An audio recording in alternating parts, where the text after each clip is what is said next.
તો વાર્તાનું નામ છે કાગડા કાળા શા માટે? આ ઘણા વર્ષો પહેલાની વાત છે.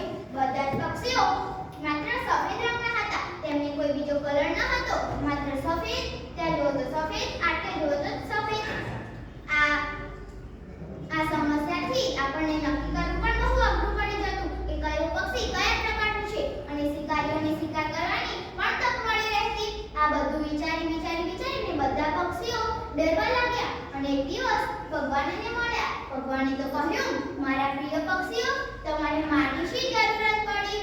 પછી ભગવાનને આ વાત સાંભળી બધા પક્ષીઓએ તેમની સમસ્યા કહી અને ભગવાને શાંતિથી સાંભળી અને પછી એમની સમસ્યા સમજી ભગવાને તેમને ઉકેલ આપ્યો અને કહ્યું, તમે મને થી 8 દિવસ પછી મળો.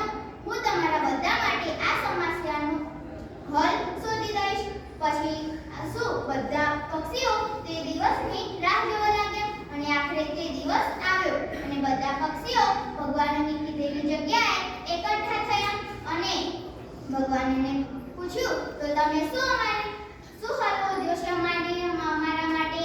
અને ભગવાને કહ્યું, હું તમને રંગો આપીશ અને વહેંચીશ. તમે એક એક કરી બધા મારી પાસે આવો.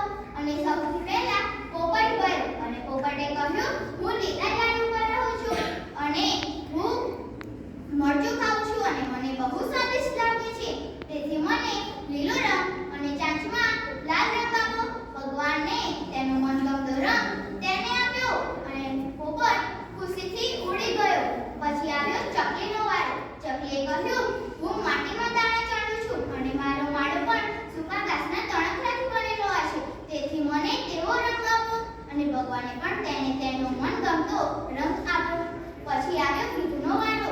ગીધે કહ્યું, હું ઊંચા પર્વતો પર રહું છું અને ઉડું છું. તેથી મને તેવો રંગ આપો. ભગવાને તેને તેનો મનગમતો રંગ કથ્થાઈ રંગ આપ્યો અને ગીધ પણ ઉડી ગયું. પછી આવ્યો મોરનો વારો. મોરે કહ્યું, હું નક્કી નથી કરી શકતો કે હું આમાંથી કયો રંગ લઉં. તેથી તમે મને થોડા કરી બધા રંગ આપો. ભગવાન તો ના કેવી રીતે પાડી શકે? તેમને તો તેની મરજી મુજબ તેને તેના મનગમતા રંગો આપ્યા.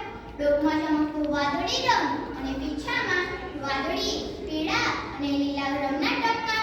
અને પછી મોર પણ ખુશીથી ચાલ્યો ગયો અને હવે કલર તો પૂરા થઈ જવા આવ્યા હતા અને હજી તો જંગલમાં 4 પક્ષીઓ બાકી હતા. કાગડો, ઘુવડ, બતક, હંસ.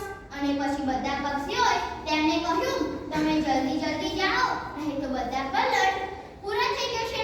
આ સાંભળી કાગડો અને ઘુવડ તો જલ્દી ગયા અને કહ્યું ભગવાનને, આટલા કલર અમને પહોંચી નહીં વળે.